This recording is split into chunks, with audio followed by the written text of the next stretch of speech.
pessoal! Sejam bem-vindos a mais uma aula de ciências. Eu sou a professora Ângela e a aula de hoje vai para o módulo 3 da Educação de Jovens e Adultos.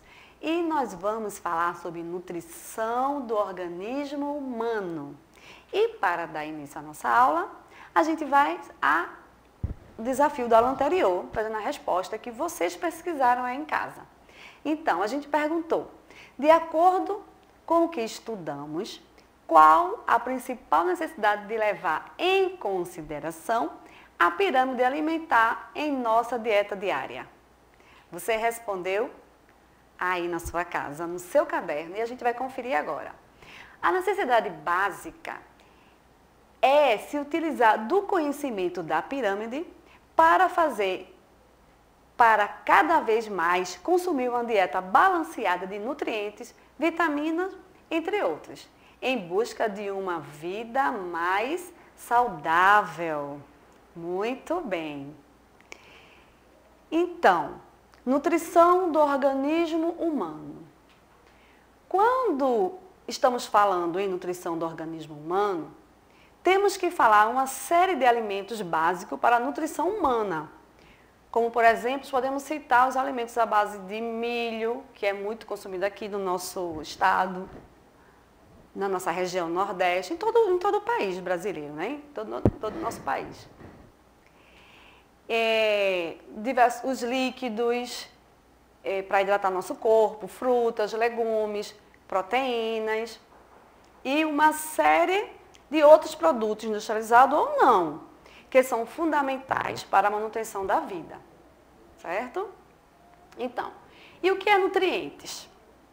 Nutrientes são todas as substâncias encontradas nos alimentos que são úteis para o metabolismo orgânico e indispensáveis para o crescimento, desenvolvimento e manutenção das funções vitais dos organismos vivos e, consequentemente, para a boa manutenção da saúde.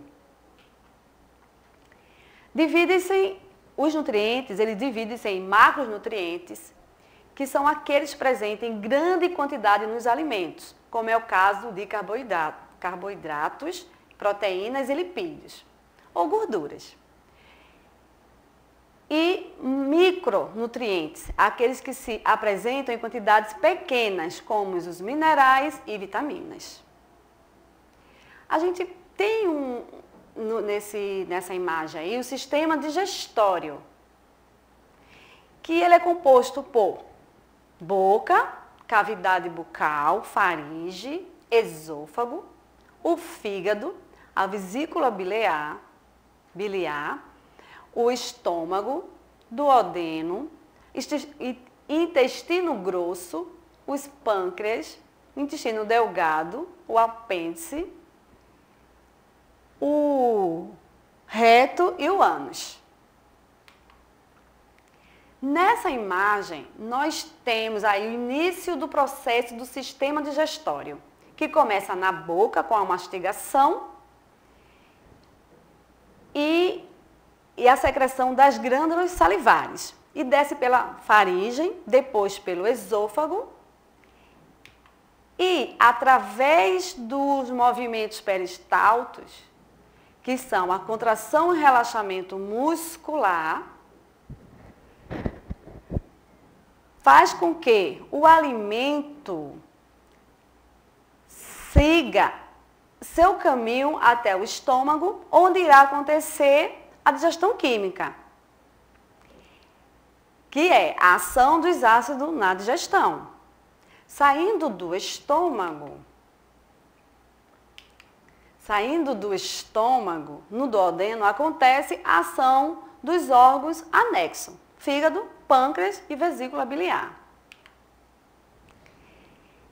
que são os órgãos auxiliares. Essa é uma região rica em troca de enzimas, produzida por 3 órgãos, o próprio duodeno, o fígado e o pâncreas. Através do canal colédoco, chega ao duodeno, ao suco pancreático, oriundo do pâncreas, e o suco biliar, produzido no fígado e expulso pela vesícula biliar. para auxiliarem a digestão.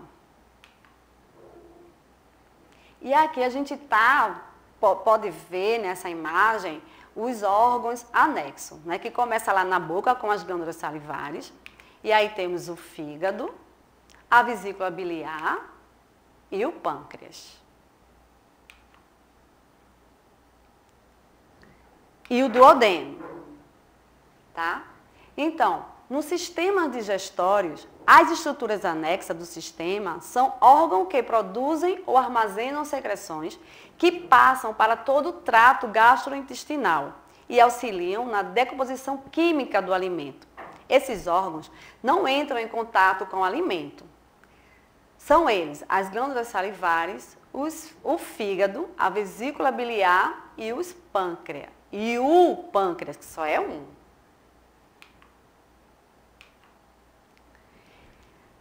Nessa imagem a gente pode ver o intestino delgado e o intestino grosso.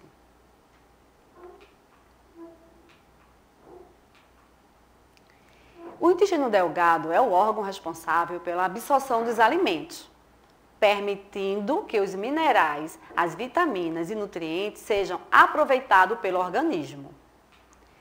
No intestino grosso, é a porção final do sistema digestório, sendo responsável pela formação da massa fecal. E a gente verifica aí, ó, o reto, né, no sistema digestório e o ânus na imagem, tá? E aí completa o caminho do alimento que começa na boca, né, faz a digestão, com tudo isso que a gente acabou de ver. E no final, a massa fecal é excretado pelo ânus. Então, a gente está chegando no final da nossa aula e vai deixar um desafio aí para você continuar os estudos aí em casa, tá bem? Então, a gente vai perguntar o seguinte: agora que você estudou sobre o sistema digestório, descreva em seu caderno todo o trajeto que o bolo alimentar faz até chegar à sua reta final. Você compreendeu direitinho? Vai escrever aí. Bons estudos e até a próxima aula.